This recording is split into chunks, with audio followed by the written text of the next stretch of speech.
Welcome to Cycle Breakers and Moneymakers, a podcast for women of color and first gen who are breaking generational cycles and glass ceilings by going places no one before them has ever gone. I'm your host, leadership coach, and eldest daughter of immigrants, Mariela De La Mora. I left a 16-year marketing career to create a multiple six-figure-a-year coaching business as a single mom. Each week, you'll learn how to build unshakable self-trust, become in demand, lead with confidence, and make more money by being more of who you are.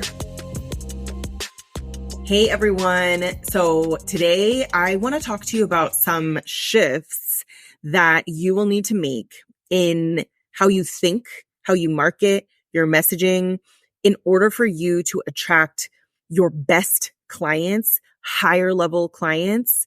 And these don't even involve you having to change the service that you deliver or any of that. It's really just about how you think. And what I mean by higher level clients, if you think about your expertise and what it is that you do, and then you think about who is best positioned and primed to take advantage and utilize my skill sets, my approaches, my philosophies versus the people who don't really want that and or are not at the level to be able to fully receive that. So this could look like different things. Like it could just be someone who is at a more entry level part of their journey and you can help them, but you also have this much higher level skill set that you don't get to tap into with them. And therefore you kind of get stuck in like solving simpler problems for an audience who needs it, but you don't then get to tap into the higher level problems that you can solve with your expertise and your story. That could be one example. Another could just be like a style difference. Like you may have certain values, certain approaches, certain philosophies, but because you are focused on the audience that is kind of fighting you and doesn't really want that, and you get into, accidentally we can get into convincing energy. It's like, okay, then they become your client, but they don't actually want what you're delivering the way that you're delivering it. And we can do this accidentally because we don't want to do that. It's just that this will sometimes happen. The way that I describe this is like, if you have a business or you have a message, whatever you want to call people into, but say you have a business and you're on a stage, you have people. Imagine you're on the stage and there are seats in front of you and there are people sitting in the front row and they're staring right at you. There's people sitting in the middle, but they're talking to each other. Then you have people who are standing on the edges, like on the walls. They're not sitting in seats and they're kind of chatting. They're kind of getting popcorn, whatever. And then you have people who are walking down the street and they're not coming into the theater. So these are like 4 levels, right? There's people sitting in the front row who are looking right at you. And then, like I said, the people in the middle, they're kind of looking at you, kind of talking to each other, a little distracted. Then there's people standing against the wall or getting popcorn, getting drinks from the bathroom. Then there's people who aren't even in the theater. Think about those 4 levels, right? I like to imagine that we typically will serve the people in the front row, which will be like our best clients who are already bought in and want exactly what we have. And then we also serve the folks who are like sitting in the seats, but like we kind of have to wrangle them in a little bit. Maybe there's a little bit of a perspective shift there that needs to happen. And they still can be, incredible clients. We don't only, the goal is not necessarily to work with people like us. That's not the goal. It's just that there's folks who don't need to like shift the way that they think or whatever. And so there's those 2 levels. So what will sometimes happen, and we don't realize this, is we will have clients who are the stand against the wall clients. And in some cases, we've had clients who are walking outside the street and got convinced to come in. And then they're mad that they're at this show. And it's like that, it's kind of our fault, but we just don't realize it at the time. And then what will sometimes happen is you will focus your marketing on getting the people who are standing at the popcorn stand to sit in the seats, or convincing the people on the street that they need to be in the auditorium. Meanwhile, you have people looking right at you who are sitting in the front row, who got there early, who put their phone on do not disturb, who've been to your previous shows, who love every show you put on. And then you're out here not even looking at them. You're looking over their shoulder. You're looking at the wall. You're looking at the street. Right. And it starts to, so me, I'm as a coach, I don't know if this is a neurodivergent thing. I think in pictures. I like draw pictures. I tell you stories. I think of analogies. But I think that this is because this is something that can really sit with you as you're thinking about what energy am I in? Am I in dragging people off the street energy? Am I in snatch you out of the popcorn stand energy and be like, sit down in your seat and pay attention to the show? Or are you like, hey, stop talking. You're sitting in the seat, but stop talking, looking at me. Or are you just looking at the folks in front of you? Now, you might be thinking, I don't know if you're thinking this. Does this mean that you are being too narrow in your, the problems that you're talking about? I don't necessarily mean only think of one person always, ever. What I mean more so is to imagine the folks that are already the most aligned, the people that you've worked with in the past and or a perfect client you haven't worked with yet, and really just align yourself to that and to make decisions based on that place, because this will wind up actually elevating. It's kind of like you get to do your best work. You get to do your best work when you do this versus when you're in the convincing energy. So today we're going to talk about the 5 things that you can do right now to attract higher level clients and opportunities, because this will, when you're in your true genius, you also will attract opportunities like speaking engagements and all of that. So the 5 things, before I dive into them, we're going to look at how you can look at your past market to shift your messaging, like past clients that you've worked with, your best clients. We're also going to look at future market, like what are some things you can shift to speak to your best clients you haven't even worked with yet. We're going to look at tone, like tone of marketing really matters when you're attracting your highest level clients. It also matters that you start to expand beyond yourself as a case study, so that starts to become more important. And then the 5th thing is having more context and thought leadership versus right and wrong versus one way, because the sophisticated client is going to see through that, right? And in doing this, you're going to have a better time. You're going to attract people who don't have like the price objections, who don't need to be convinced. They're going to take all of the things that you've got and make them better, make them their own. They're going to get better results. They're going to refer people to you and tell people about you. They tend to be oftentimes your longest standing clients. Like when I think about the clients who have worked with me multiple times over the years and who have like the most incredible results, they were this is the client that they are, right? And it doesn't mean that like, I don't want to work with anybody else, but I don't want to change my messaging and my business model for the people who aren't sitting in the front row, or at least in the seats, like the ones that I said are chatting with each other. So that's what we got to keep in mind. And one thing I was going to say, it's almost like selling a style, like a fashion style, to people who don't like it. So like they might buy it, but they won't wear it, right? So like for me, one of the things that has looked like in my messaging is really owning the fact that I teach leadership as a core skill set, which means you have to want to be better at making decisions and being like the creative director of your own business and your life. But if you come in, if I were like, well, I'll tell you exactly what to do and all this, and like, you don't even have, like, it's going to be a foolproof plan.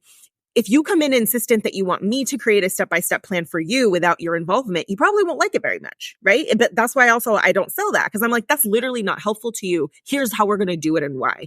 And that's owning also the fact that there are some coaching spaces who do this. There are some coaching spaces that are 80% consulting and 20% coaching.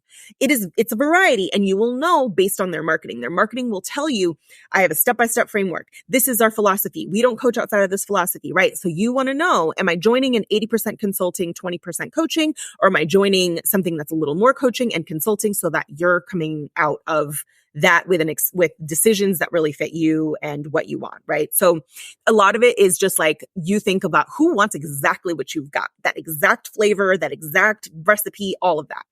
So with that being said, it's also important too because of culture. I would also say this because even with like my program, like Reclamation, I've had this thought where I was just like, oh, people have told me they want to join, but like they're a little intimidated sometimes because of like the people that are in the room. And they're just like, yeah, I don't know. But I'm also going to hold that and be like, yeah, it is an expansive room.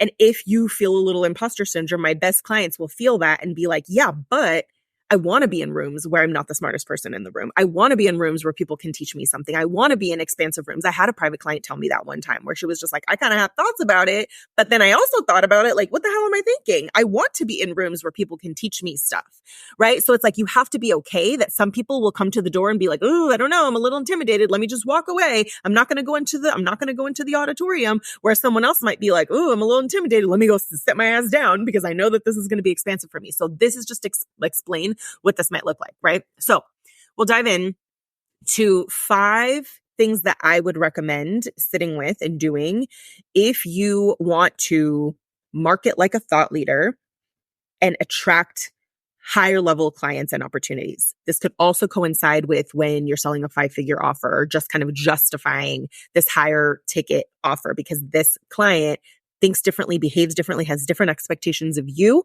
and is going to vet you differently. So this is part of how you do that. So number 1, I want you to imagine your best clients when you write and when you make decisions in your business. So think about like, who have your best clients been? What are the ones that have gotten like the best results? And not everyone's going to be this client, and that's totally okay. But I just don't want you to center them. Like I said, the people on the street, the people in the popcorn stand, I don't want you to center them or make decisions based on them. Because what happens again is you can sound very resentful, blamey, convincing, all of that. And we don't want that. If you think about like who your best clients have been and you want to make a post or you want to make a decision in your business, you're like, would I do this? Would this be relevant to my best person? Or would I make this decision for my best clients? Or am I making this decision based on like one person that really wasn't a good fit? So it's really just good to think about like, imagine your best clients when you write, imagine your best clients when you're making decisions in your business. And this is really past market. Like this is your past market that you've served. How can you look at the past in order to inform the future and get even more clear about who you want to call in and who is actually the best fit for your offers and your services? Some people don't have this philosophy. Some people will say like, hey, sell to everyone and just come up with a reason, like come up with a way to, solve for that objection or whatever. I've just seen how that's played out. And it's just not a value of mine to say that like, I will come up with solutions or processes or systems or whatever for people who aren't a fit so that they'll join. I'm just like, no, you're free to make whatever decision. I really want to be clear about who I'm for, and because it's to everyone's benefit, right? So imagine your best clients when you write and imagine your best clients when you make decisions in your business. Number 2, I want you to think of the service that you provide now and the problems that you solve, right? And so you might be solving it might be that you're solving an entry-level problem in some cases because that's the easiest thing sometimes to start with. But some of my clients have found that they have this other level of experience, like a depth of experience that there's no shortcut for. They can solve more complex, more complicated problems. But because they start out speaking to the more entry-level needs, they kind of miss out on the fact that they have so much more to offer that they're not speaking about because they're speaking to their current audience. And what sometimes they think is, I don't have anyone in my audience who like needs this other more genius, sophisticated thing. And that's not always true. It depends if you've talked about it. And I can give you an example of something that's not coaching, if this helps. So let's say you do videography and you are speaking to people who have gone from like posting selfies in their content and now they want like video.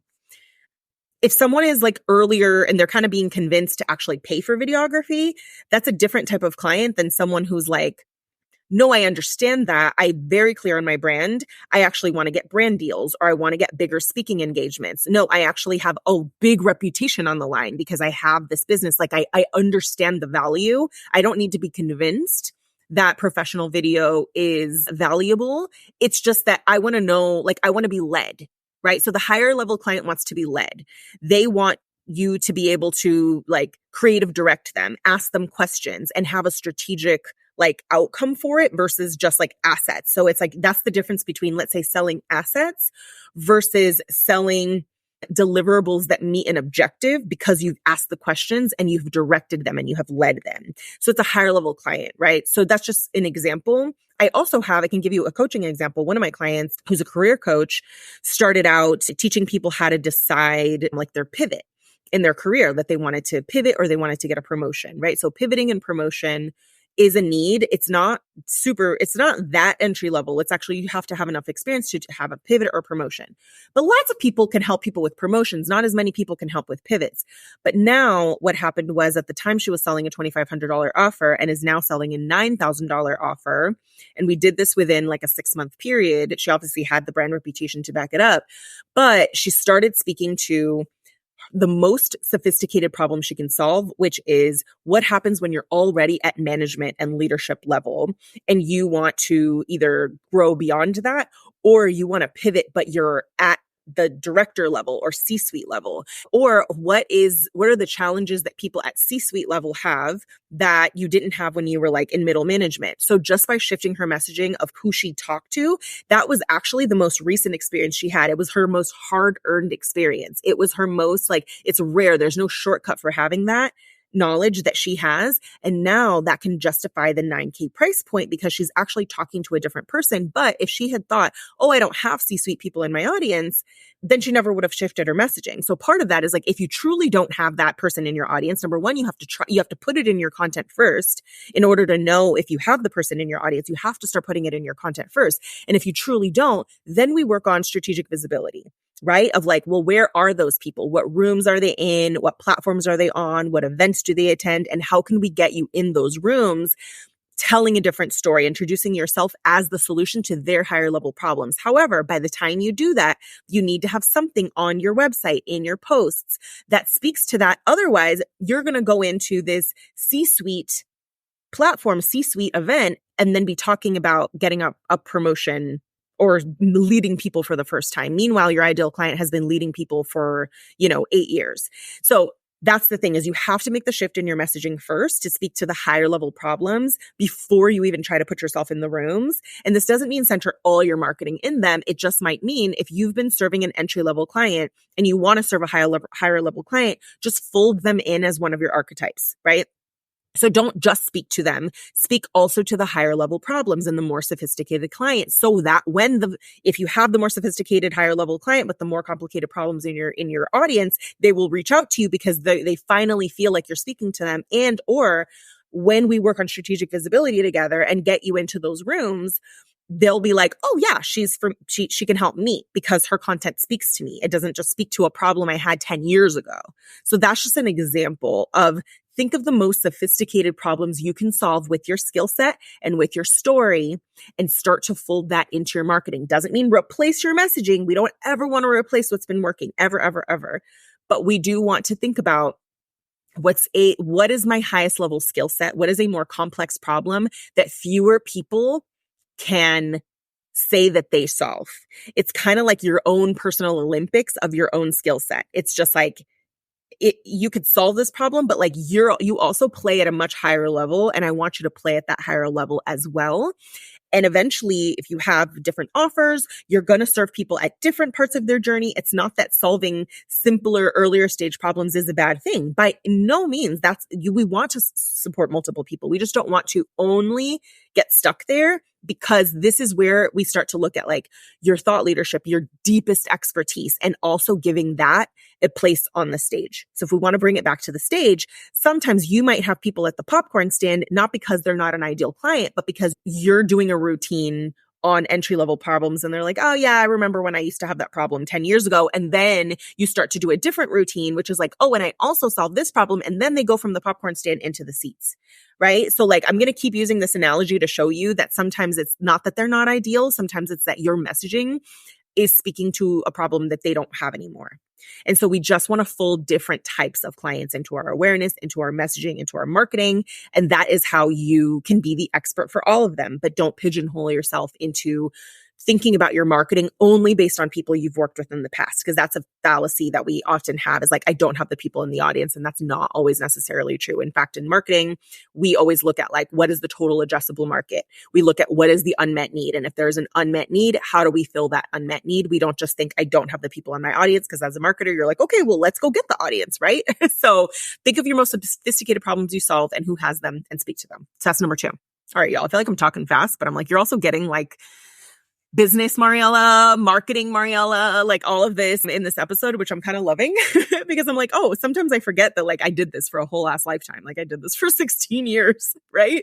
Which is why as much as I say like I don't operate primarily like a consultant, I operate like a coach. I also fucking know my shit and I'm really smart. And like I've done this for a really long time, which means when I thought partner with you or when I give you a suggestion, it is built on deep expertise. It is based on years. It's not just like, well, I did this, so this is how you should do it. No, Literally don't coach like, oh, sorry, I keep hitting my microphone with my nails.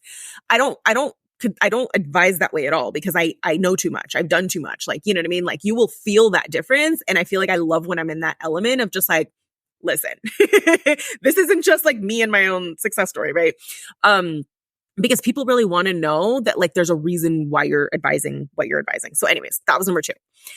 Number 3. So far we've said, look back at your best clients and imagine them when you create and when you make decisions. Then we want you to look forward and think like, what is the most sophisticated problem that you solve for your client type and who has it? And then speak to that, to your highest level skill set, speak to the more sophisticated problems that you solve within your skill set, within your story. That was number 2. So number 3. Not a lot of people talk about this, but it's so important. Watch your tone. Watch your motherfucking tone in your marketing. Okay, I'm gonna explain to you. Speak to people with respect in your marketing. Don't scold them or talk to them like they're children, like they're disempowered. Okay, this is like the biggest marker. And I will say this because so many of my clients are like really, really smart and really accomplished, and they know their shit. My best clients are immediately turned off by that shit. They're grown-ass adults. They're smart. They're badass as fuck. I am not their mother. And they want to work with me because I'm also smart as fuck and I will hold them to their potential. But I'm not going to like be like, here, let me grab you by the wrist. Do this. Don't do that. See, here's why you didn't do that. Well, here's your thing. Like calling them out like mean and shit like that. They'll just be like, bitch, what? Like, no. I immediately, and I know this because I've always just had this belief about myself, but I really am. And I'm like, I'm really fucking smart and I'm good at my shit. It will immediately turn me off if you talk to me like I don't know my shit, or like I'm so disempowered, or like, see, and you're never going to have it. If you do this, this is why you don't have it. And you're never going to have it if you don't do this. And I'm just like, fuck off. Like, honestly, immediately, like, don't speak to me like that. And I don't want to work with somebody who talks to people like that. So it is so important. Like, I think very highly of my clients, but my marketing shows it. So your best clients, so these are the clients that are going to pay you 5 figures. They're assessing you differently, right? They're assessing you differently. They know they're not disempowered. They're looking for someone to lead them, not tell them what to do. My clients, like, I think about it and it's like the way that I market, it's like, you're never going to be in trouble with me. You're a grown-ass adult. Let's talk about it. You can do whatever you want. I will advise you and I will tell you why, and I will give you deep reasons as to why. Anytime I advise something to someone, I'm just like, okay, here's the reason, and here's what I would consider, and here's where I would divert from that, and here would be an exception. You could do whatever you want, but let me tell you why. And then they can make their own decisions. And that's why people want to work with me, because they don't want to be talked to like a child, like who's making a mistake or who's in trouble and all that shit. And I have seen how people show up on the flip side of blamey, right, wrong way. Like when you're talking to them, like you're scolding them in your marketing. I've seen how people show up on the flip side of that, because you teach them to be disempowered, and then they show up and then they're just like, well, I just don't know. Well, I just don't know. And like, what should I do? And you hear so much shoulds. Well, should do this. And I just think, and I just should. And it's like, you just create this Q&A culture when you work with your clients, because they're completely like, they just kind of show up as dead weight, and they're because you taught them that. And then they show up and they're just like, well, I just don't know. And then of course you're there like, well, now you set yourself up. You set yourself up to solve all their problems, to answer all their questions, and they're going to come in disempowered. So watch your tone, because this is going to call in people who are like, no, I think very highly of myself. I'm excited to do the work. I want to be held accountable. I want you to call out my blind spots if I don't see them. I want to be challenged. I'm excited to do this work. I'm so excited to work with you. Like, they think highly of you. They think highly of themselves. It's such a different experience. It is such a different experience. And I wouldn't call in such brilliant, accomplished, smart clients if I talked to them like scolding them in my marketing, right? So I would say, like, just read it, because we could get, and you know where this happens sometimes is you might be imagining the clients who are out in the street and not coming into the auditorium, or the people at the popcorn stand who don't want to sit down. And then you get mad about it, or, you know, all those different things. That's why I was like, no, let's imagine our best clients, because it's also going to come out in your messaging. So watch your tone, speak to them with respect in your marketing. Don't scold them or talk to them like they're disempowered. And the next thing, so that's number 3. Number 4 is you have to start doing more than just centering your own success story in your marketing. This is also what attracts a higher level client. And it's fine, I think, at the beginning when we first started out, we are our own best success story. It makes total sense. Eventually, though, your higher level thinking clients, your more sophisticated clients are like, I don't want to learn. I don't want to do what worked for you. I want to know that like your process works, and I want to know like your philosophy behind it and that you can help people like me. So in a way, it's like the more sophisticated they are, sometimes the more you charge. Like this was when I was in corporate, like there was so much around like, that's good, but that's cute. But what about me? What about my specific challenges, my specific issues? Like, could you see me and address me, or are you going to plug me into like your success story? Because that's not, number one, that doesn't help very many people. And number 2, it just like, it's like it lacks wisdom. And I think that eventually we got to watch. Oh my God, literally a Post-it just fell from behind me on my clipboard. It's this full ADHD brain. But you have to start doing more than centering your own success story in your marketing as you have more clients and more data. This is a natural progression of experience and wisdom as you grow your business. Higher level clients care more about specificity. They want to know that you can get results in a variety of ways for a variety of different clients. They want to know that you can apply context. They want to know that you are able to be like, ooh, in this situation, I would advise this, whatever that is. Even if you have a program, even if you have a step-by-step program, they really want to know that. And they are also, I would say, they're less bought into you and more bought into like your approaches and ways of thinking. So like they're not as starry-eyed about you. And when you center your success story, you tend to attract people who want to be like you. And I think that's fine. But I just would say like, I used to kind of have that with my clients. And now they're just like, yeah, I know that you get me and you see me, but like they're not buying into me and my story. I kind of find that doesn't always create the best dynamic, right? So they're less bought into you and more into your approaches and ways of thinking when you start centering other successes besides your own. So I would say if you really have been anchoring into yourself as a success story, just know that like that is very inspirational to some people. And there's also higher level clients who are like, I don't fully trust that. I want to know like, what about this situation? What about that situation? What about this? Like, what about me? And sometimes we don't do that on purpose. It's just that we're really proud of our story. We want to show it's possible, whatever, but really just starting to bring in different circumstances, different clients, different scenarios so that you can show like a depth, a variety, all of that, right? So that's the thing. Start to do more than centering your own success story in your marketing. Start to show variety. It starts to demonstrate like more wisdom and more context, which leads me to my 5th, which is instead of just like problem solution or how-tos or one right way, like right or wrong, that kind of approach, start to integrate more of your opinions, more of your thought leadership, more of your perspectives, more of like the why, like just more depth. And I'll tell you why.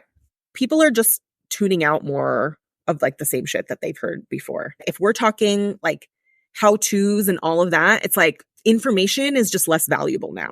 Like we have ChatGPT. So information in itself is just not that valuable. But I want to ask yourself, like, what do I know and what can I do where ChatGPT could never? Where ChatGPT could never. And this is depth, experience, wisdom, like perspective, context, like those things that like ChatGPT could never.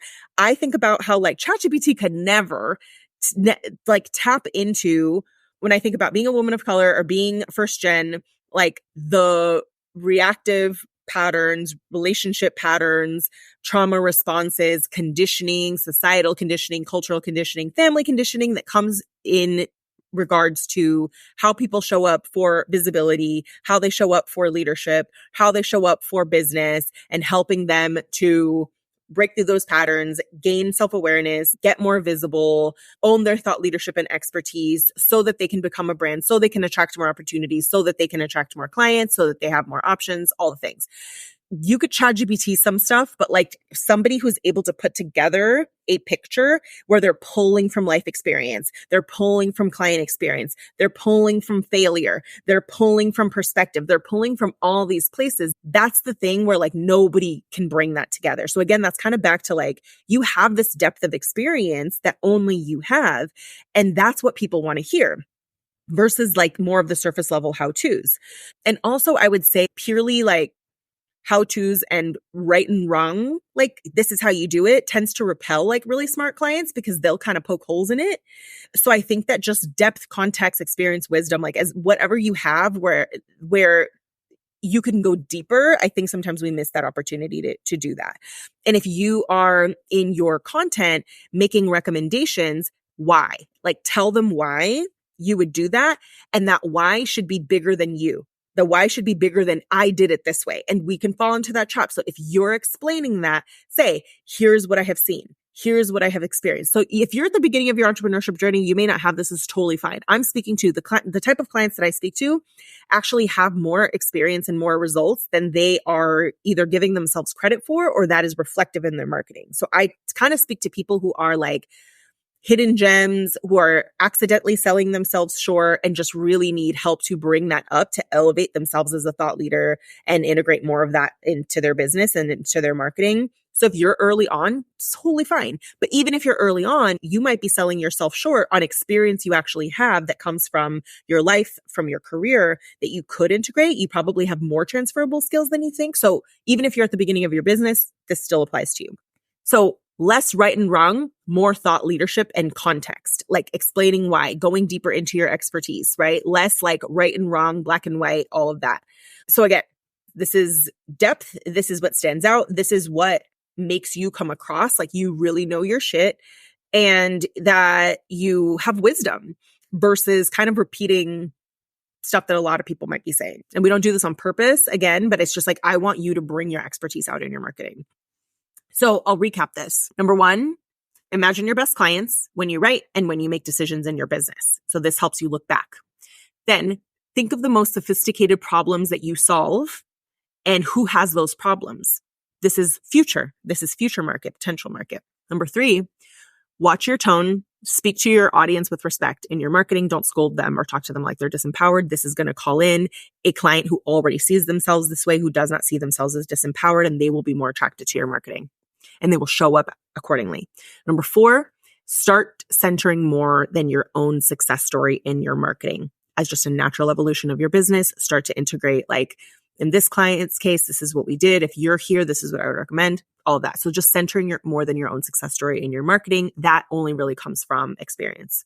And number five, shifting out of right and wrong, black and white thinking, and more so into your thought leadership, into context. Like just black and white thinking, right and wrong tends to repel really smart clients. Like it just does, because I will see it and be like, actually, I don't know if that's so true. I don't know about this, but what about this? That I think the older you get, and I'm 43 years old, right? The older you get, the more you realize that the answer to most things is it depends. And I think sometimes like when I see like right or wrong, I'm just like, you just haven't lived long enough to know that like trends change, market change. It really just does depend. And I think that sometimes we think that confidence looks like certainty, which looks like right and wrong, do this, not this, but it doesn't always. Wisdom looks like, here's what I would recommend and why. Here's what I would keep in mind. Here's how I would approach this, right? And yes, you have to have like certain philosophies, but I do think that there's almost like this young, like naive confidence. I saw it a lot at the beginning of when the coaching industry became very niche, like in the 2020s, and people would like swear up and down by like something. And I was like, actually, that's not true. Like I would look at some of that as a marketer and I'm like, that's okay, but that's not entirely true. But now I'm starting to see that like the industry is maturing, and like I think that depth of experience, all of that is really happening. And I think sometimes like we might think, like I said, having black and white, right or wrong thinking creates certainty and a feeling of like you are this expert, but it also, to like really sophisticated clients, it kind of does the opposite because they're so smart, they'll poke holes in it. So I just think like there's so much more room for you to bring depth and range and context and why and all of those things, because that's what really helps you come across as someone who like is the person that you are, who really, really knows your shit. And it also is a leadership, and it's also attractive for you to be like, well, you know what? I used to think this and now I don't. And I changed my mind. And here's one things that I would consider, because that is, to me, like that's who people want to work with, is someone who isn't very rigid and closed-minded in their thinking. Because a lot of that is really what it is. So this is a little bit of a detour into, the episode, but just to show you where sometimes you doing that is actually more natural than what you've been doing. So this isn't even about necessarily like going to gain more experience you don't have. I think it's just like redefining what you think as being a thought leader that everyone wants to work with. And yeah, just giving you more permission to bring more of that depth to the table that you already have, more of that experience, more of those higher level skill sets, more of those things to the table, and not just assuming that who you've worked with in the past is your audience or is your future or is all of that, right? Like I really want you to blow the lid off of that and think about yourself in terms of like where your business could go, where your thought leadership could go. Bonus of all of this is that this is also what attracts third-party credibility, which is also an important part in attracting higher level clients. So third-party credibility is when you are featured on a platform that is not your own. So podcasts, events, facilitation in a panel, all those things. When you're featured on a platform you don't own, that typically comes from you having thought leadership, you having depth. This is why that's one of the core outcomes of reclamation. Like I have to help you extract your thought leadership, but ultimately we want to get that thought leadership on platforms outside of your own, not only to impact more people, but also really just establish yourself as someone who is an expert, who really knows their stuff. But in order to do that, in order to be invited or allowed onto someone else's platform, in order for them to co-sign your expertise, you have to have, a perspective and thought leadership that people haven't heard before. So it's almost like don't accidentally dime a dozen yourself, with your knowledge. Like I think we can do that sometimes. And it's like, no, you actually know so much more. It's okay to answer questions with like, it depends versus like, here's what I would recommend. Do this, not that. It's like, well, it's okay. It's okay for you to have range and depth. It's okay for you to have complexity. In fact, it really demonstrates more of your wisdom than anything else. So I hope this was helpful. Again, I'll recap. Think of your best clients. And when you're writing, when you're creating content, and when you're making decisions in your business, number 2, think of the most sophisticated problems that you have and who, that you can solve and who has them. Number 3, watch your tone and speak to your audience with respect. Your highest level clients will be attracted to that. Number 4, start doing more than centering your own success story in your marketing. It establishes wisdom, it establishes range, it establishes experience. And number 5, start to break free from like right and wrong thinking, like do this, not that, and more into like why, explaining why, giving context, integrating your thought leadership, just the depth.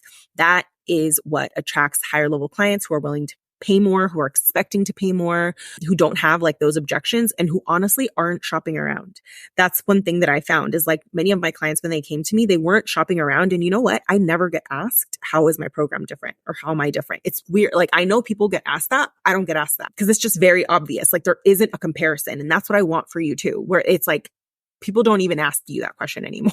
It's just so obvious. I also don't get price objections, which is like, I know that this is common for some people, but I just think like, the byproduct of this is like, of course it's 5 figures. Oh, like, of course it's this. Or like, I wouldn't even dare ask how it's different because I can answer that question myself. It's like apples and oranges, right? Like that's what I want you to get to, because that's what thought leadership looks like in effect in your business, in your marketing, and just the reputation that you have in the market. And that's what I do for my clients. That's what we do in Reclamation Mastermind.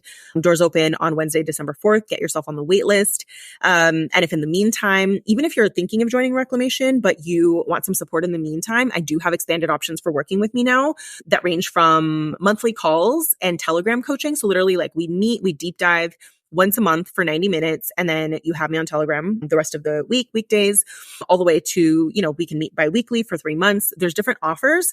I'm in different ways to work with me so that if you just kind of want help for a season, for a short period of time, reach out. And we can even look at like, maybe you need something custom.